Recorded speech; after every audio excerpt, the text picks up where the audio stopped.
ಬಾಲಕೃಷ್ಣರವ್ರಿಗೆ ಇವರೆಲ್ಲ ಒಂದು ರೀತಿ ಅದೃಷ್ಟವಂತರು ಇವರು. ಅಂದ್ರೆ ಇವ್ರಿಗೆ ಅದೃಷ್ಟ ಕಮ್ಮಿ, ಇವ್ರು ಯಾರ ಜೊತೆ ಇರ್ತಾರೆ ಅವ್ರಿಗೆ ಲಕ್ ತಿರುಗ್ಬಿಡುತ್ತೆ.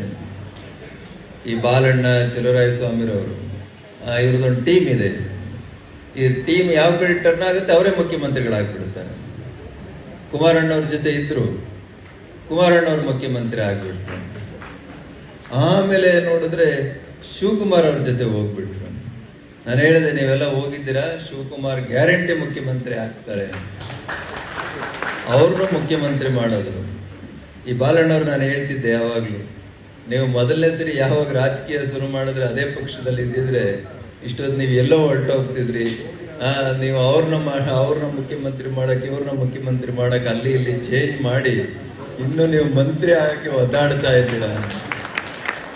ಇವ್ರೇನಾದ್ರ ಯಡಿಯೂರಪ್ಪನವ್ರ ಜೊತೆಗೆ ಇದ್ದಿದ್ರೆ very senior leader in BJP, ಆದ್ರೆ ಇವರು ಅಲ್ಲಿಂದ ಸ್ಥಾನ ಪಲಟ ಮಾಡಿಬಿಟ್ರು. ಮಂತ್ರಿ ಆಗ್ಲಿಕ್ಕೆ ಒದ್ದಾಡ್ತಾ ಇದ್ದಾರೆ. ಅದೊಂದು ನಿಷ್ಠೆ ಅವರಿಗೆ.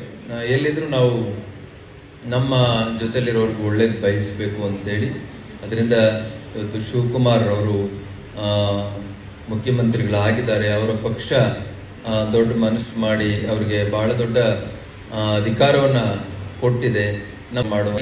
ಈ ಸರಿ ಒಬ್ಬರಿಗೆ ಕೊಟ್ಟಿದ್ದಾರೆ, ಕೃಷ್ಣ ಬೈರೇಗೌಡರಿಗೆ ಗುರುತಿಸಿದ್ದಾರೆ. ಮುಖ್ಯಮಂತ್ರಿ ಅವ್ರನ್ನೇ ನಾವು ಲೆಕ್ಕಕ್ಕೆ ತಗೊಳಕ್ಕಾಗಲ್ಲ, ಅವರೇ ಸರ್ಕಾರ.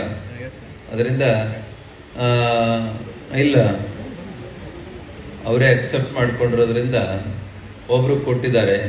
ಅದರಿಂದ ಇನ್ನೊಂದು 4 ರಿಂದ 5 ಜನಗಳಿಗಾದ್ರೂ ಕೂಡ ಸಮುದಾಯದ ಮುಖಂಡರುಗಳಿಗೆ ಮಂತ್ರಿ ಒಬ್ರು ಮಾಡಬೇಕು ಹಾಗೆ ಅಂತೇಳಿ, ಆ ಮೂಲಕ ಈ ನಾಡಿನ ಸೇವೆ ಸಲ್ಲಿಸಲಿಕ್ಕೆ ನಮ್ಮ ಸಮುದಾಯದ ಮುಖಂಡರುಗಳಿಗೆ ಅವಕಾಶ ಕೊಡಬೇಕು. ನೆಕ್ಸ್ಟ್ ಕ್ಯಾಬಿನೆಟ್ನ ವಿಸ್ತೀರ್ಣ ಏನಿದೆ, ವಿಸ್ತರಣೆ, ಅದರಲ್ಲಿ ಅವಕಾಶ ಮಾಡಿಕೊಡ್ಬೇಕು ಹಾಗೆ ಅಂತೇಳಿ ಈ ಸಂದರ್ಭದಲ್ಲಿ ಹೇಳ್ತಾ, ಬಹಳ ದೊಡ್ಡ ಪ್ರಯತ್ನವನ್ನು ನಡೆಸಿ ಶಿವಕುಮಾರ್ ಅವರನ್ನ ಮುಖ್ಯಮಂತ್ರಿಯ ಸ್ಥಾನಕ್ಕೆ ಕೂಡಿಸಿದ್ದಾರೆ.